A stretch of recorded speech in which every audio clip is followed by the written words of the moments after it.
एक दूसरे नंबर आप लोगों से वंदन है, कहीं पे भी भोजन प्रसाद करो, भोजन को झूठा मत छोड़ो। अब जो नहीं जानते अभी से मेरा चैनल है उसके ऊपर ओके करो, सब्सक्राइब करो और मेरे से जुड़े रहो।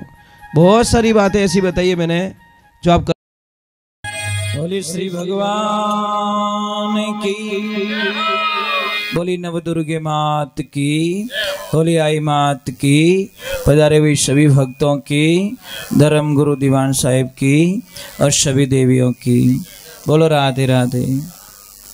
एक बात ध्यान रखें कि जब भी आप माता जी की पूजा करते हो, माता रानी की, तो माँ से एक प्रसाद जरूर मांगे कि हे माँ, मुझे धन नहीं दोगे तो चलेगा, मेरे पास गाड़ी नहीं होगी तो चलेगा, मेरे पास बंगला नहीं होगे तो चलेगा। हे माँ, हम आपसे एक आशा करते हैं कि हमारे कुल में जो भी कोई संतान, एक ऐसी संतान दे देना, चाहे लड़का हो चाहे लड़की हो, जो हमारे 7 पीढ़ी का कल्याण करके चला जाए, ऐसी संतान देना माँ। तो ये मांग तो जायज़ है, हो सकता है माँ की कृपा हो जाए और ऐसी संतान हमारे घर में आ जाए जो हमारे कई दुखों को निवारण करके चला जाए। पर अपन चीज़ें गाड़ी, अपन चीज़ें बंगलो, अपन चीज़ें, एक माता बहनों मैं आपने हाथ जोड़ूं क्या बार ब्याह शादी रा दिन हले रिया है, भाग दौड़ रा दिन हले रिया है, थारी उतावल थाने बर्बाद कर देला, आपकी जल्दबाजी आपको बर्बाद कर देगी। आप जैसे स्नान करने जाते हो, कई माता बहनों का आदत क्या होती, गहना भूल जाती है बाथरूम में। कई देवियों को मैं देखा कि बाथरूम में गहना भूल जाती है, या फिर वो थक के आती है, उतावल माने सब गहनों कटन कट रख दे, पछे भी नहीं याद आवे, जीते तो कोई हाथ साफ कर लेवे। अभी कुछ दिनों पहले की घटना जालोर साइड की कि वो बाई को गहने का बहुत शौक था, पति ने अच्छा गहना कराया उसको, कोई ब्याह शादी में आए थे, तो सुबह जाना था, एयरपोर्ट जाना था, तो उसको बोला काम हो गया है, थोड़ा जल्दी चलो, फ्लाइट का टाइम हो गया है। साहब देखो गहने ने क्या किया उसके साथ में, वो उतावल में गई, स्नान किया और उसकी बच्ची बाहर आई कि पापा इंतजार कर रहे कार में, वो जल्दबाजी में बैठ गई और 5-6 किलोमीटर दूर गए, उस पति की कांच में नजर पड़ी कि तेरा गहना कहाँ है। एकदम उसको याद आया, हाय मेरा गहना तो वहाँ रह गया, और वहीं उसके प्राण निकल गए। हाँ निकल गए जटी, क्योंकि वह 27-28 तोला सोना था, वो बाथरूम में भूल के आ गई। तो माताओं बहनों, चोर को पता नहीं होता कि हमारे घर में कितना गहना है, पर चोर को हम पत्रिका दे के आते कि देख इतो है हमारा गला में, कोई टेंशन, तू भूखा मत मर जे, टाबरा दुखी मत कर जे, तू मारे लारे आए मारो घर देख सके। अब थाने कहीं ठा इतना लोगों माने कौन थारे लारे आयो, कौन थारे घर रेकी करे, कोई ठा पड़े थाने। ये समस्या है साहब। चोर आता थोड़ी है, चोर ने कोई भाई ना थोड़ी पड़े, पर उसको पता है आप पीढ़ी पट आई रियोड़ी है, आप दुख देखो फालतू रहा, बराबर नहीं, तो वो कुछ भी करके उस घर में चोरी कर देता है। और कई जगह देखो ब्याह शादी में लारू बैग ले जावे, देखो अपनी न्यूज आवे कि नहीं आवे कि 50 लाख का गहना लेके चला गया, वो फोटो खिंचाने में मस्त है, वो पीछे वाला बैग गायब है। तो अब आपको थोड़ी सावधानियां रखनी है। ये ध्यान, गहना पहनो कोई मनाही नहीं है, गहना पहनिए आप, परंतु उतावल मत कीजिए, शांति से ठंडे दिमाग से आप पहले पूरा चेक कीजिए मैंने चीज़ कहाँ रखी है, सेफ्टी है कि नहीं है, क्योंकि कमावता कमावता जी घणो टाइम लागे और घुमावता ने 1 सेकंड लागे, ये चीज़ है। इसीलिए बातें बहुत छोटी होती है। आज 100 रुपये की ना घूम जावे साहब, गरीब आदमी रहे 300 रुपये मजूरी करने वाला 100 रुपये घूम गा रहे ने, वो आँख को दिन रोटी नहीं खावे साहब कि हमारा 100 रुपया घूमगा, हमारा 100 रुपया घूमगा। और एक दूसरे नंबर आप लोगों से वंदन है, कहीं पे भी भोजन प्रसाद करो, भोजन को झूठा मत छोड़ो, इतनी कृपा कर दो। आप कल देखना, समझदार लोग तो नहीं छोड़ेंगे साहब, पर जिसको समझ नहीं है कल शाम को देखना कितना भोजन झूठा छोड़ दिया जाएगा। और कोई मांगने वाला आएगा ना, उसको हम देते नहीं है, 2 घंटे भूखे मारते उसको कि हाल मोरे पंच कई जने देवो बापड़ो विने आतलियां टूटे रही, वो भरोसा मत आई गो बटे भोजन करूं विने नी देवे जो को नी देवे, पछे वो पंच विने भड़ावे वो विने भड़ावे ने बापड़ो वो पाछो बस कह तो सके नहीं, उसको नहीं देंगे, प्लेटों में जूठा छोड़ देंगे। तो ये मत कीजिए। जो कोई भी हमारे द्वार पे आ गया है तो भजन प्रसाद शुरू करने से पहले धर्म क्या कहता है कि पहले घूम के आओ। कोई गेट पे आया तो नहीं मांगने वाला, अगर आया है तो पहले उसको तृप्त करो, पहले उसको खिलाओ। वो तृप्त हो गया तो समझ लीजिए आपका बेड़ा। भगवान कभी कभी भिखारी का ही रूप लेके आते, ध्यान रखना। जीन्स पैंट पहन नहीं आवेला भगवान, समझ में आ रही नहीं तो देखो बूट सूट में आवेला।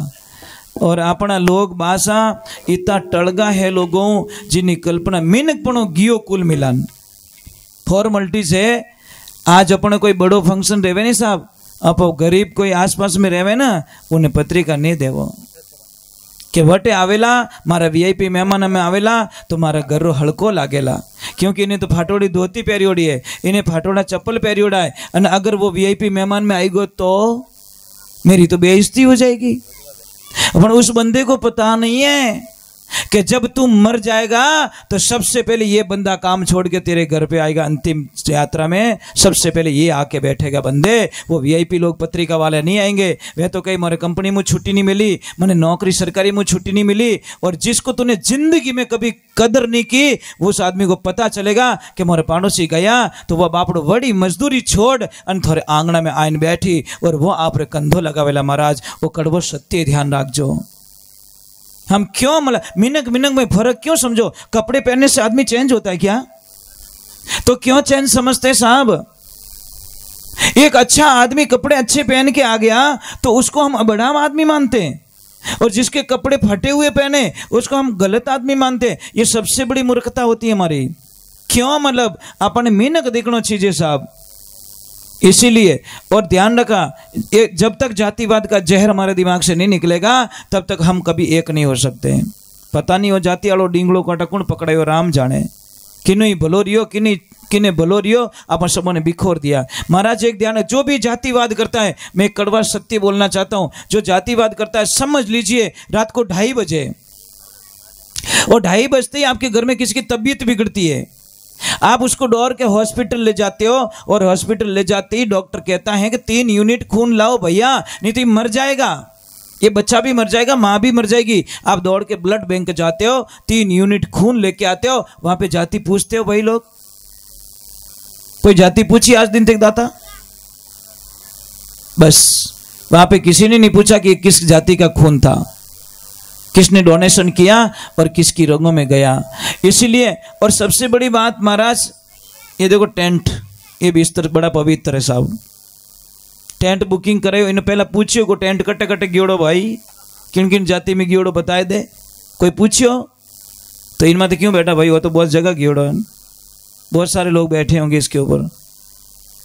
मैं तर्क पे बात करता हूं, क्योंकि इसीलिए हम पीछे रह गए बैक साइड में। इसीलिए यही कारण ऊंच और नीच ये 2 नहीं दिखना चाहिए हमको, तब जाके आप परमात्मा की भक्ति कर पाओगे। नहीं आज होवे ने कोई काल होवे, बस कुछ नहीं कर सकते हम लोग।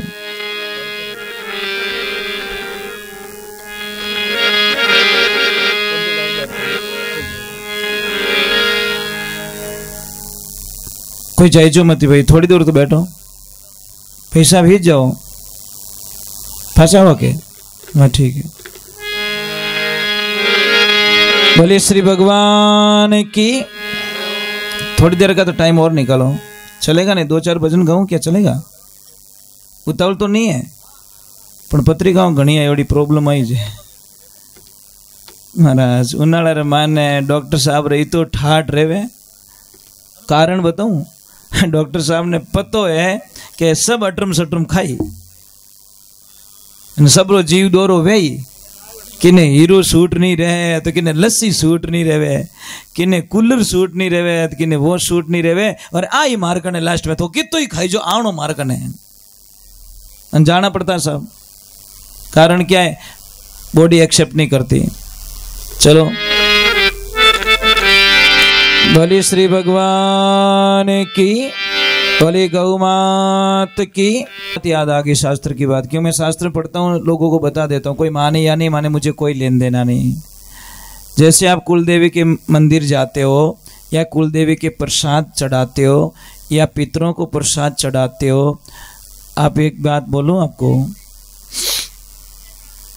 किसी को आपने ठेके में दे दिया प्रसाद, क्या आदमी थारा मैं तो सामान दे दूं तने, सब कुछ थारा ये मारो, आदमी कोई नेड़ो नहीं आवेला, बड़ियो जाने तू जाने, और थने वो प्रसाद बनानो है। और उसमें से अगर कुलदेवी को प्रसाद चढ़ा रहे हो, प्रसाद ग्रहण नहीं होगा, आपका प्रसाद मान्य नहीं होगा। शास्त्र में लिखियोड़ो है कि कितोई मेहमानों रे वास्ते आप ठेका में दे दो, पर माता जी रे प्रसाद चढ़ानी है तो आप घरे हाथ बनावो, आपके हाथों से प्रसाद बनना चाहिए तो ही वो प्रसाद मान्य होता है। नहीं तो आप ठेका में देन पछे विनमु चढ़ावो, थोड़ो हिस्सो कहीं है भाई, वो तो बाईपास आयो ना, किरण वालों सामान भेजो और वो बनाने वालों बनायो, थोड़ो तो बटे कोई एपिसोड भी नहीं है। तो ये ध्यान रखे, शास्त्र में लिखा कि जब तक आपके हाथों से बनाया हुआ प्रसाद, चाहे 1.25 किलो का बना दो, मैं थोड़ी कहता 25 किलो का बनाओ, 1.25 किलो की लापसी बना दो, 1.25 किलो का चूरमा बना दो, जो भी बनाना है, पर अपने हाथों से बनाइए। तो कल यहाँ पे ध्यान रखे, जो भी बने वो बनने देना, पर अपने हाथों से बनाकर माता जी को प्रसाद जिमाना, तो आपका कल्याण हो जाएगा, इसमें कोई शंका नहीं है। भाई 1.25 किलो का चूरमा बना देना, लापसी बना देना, क्या फर्क पड़ेगा, पर हम लोगों की आदत पड़ गई। और एक ध्यान रखना, आप चाहे कितने भी पैसे वाले हो, चांदी का वर्क मत लगाइए मिठाई पे, नहीं तो आप पूजा में सबसे बड़े दोषी माने जाओगे। चांदी का वर्क कैसे बनता है, कभी खोज की आप लोगों ने? जिसको पता है वो नहीं खाता, जिसको पता है ना, अच्छे अच्छे संतों के पास में ले जाना वो नहीं खाते, अच्छे ब्राह्मण देवता के सामने चांदी की वर्क वाली मिठाई रखना वो नहीं खाते हैं। कारण क्या है बता तो दो, क्यों मिठाई वड़न भावे को नहीं, कहीं भावे तो गणी पण खावे को नहीं। कारण कहीं है, क्योंकि चांदी की गाय की चर्बी से वो वर्क बनती है, गाय माता के चमड़े से जो चर्बी निकलती है उसका वो वर्क बनता है। इसीलिए महाराज हमारी पूजाओं को खंडित करने के लिए ये वर्क लगा के हमारे भगवान देवताओं को प्रसाद चढ़ाई जाती है और हमारी पूजा अमान्य हो जाए, इसलिए ऐसी चाल चली गई, वो कामयाब हो गए और हम लोग फंसते गए। इसलिए चांदी का वर्क ना लगवाओ कृपा करके। पया है तो छो रहता, लोग टोक टोक वैसे ही टोकन आड़ा ही है, खातो खातो ही कह बैठो थोड़ो मीठू कम रहता तो 2.5 किलो खाई को बैठो, समझ में आ रही नहीं है, खातो खातो ही के थोड़ो मीठो खावे रियो धना धन, बोलो कहीं करो उन आदमी रो। इसलिए आप परवाह मत कीजिए, परवाह तो एक ही करना कि हमारे कुल देवता, हमारे इष्ट देवता, हमारे पितर ना रूठ जाए बस, क्योंकि वो रूठेंगे तो कुछ बचने वाला नहीं है। संगत कीजिए संत की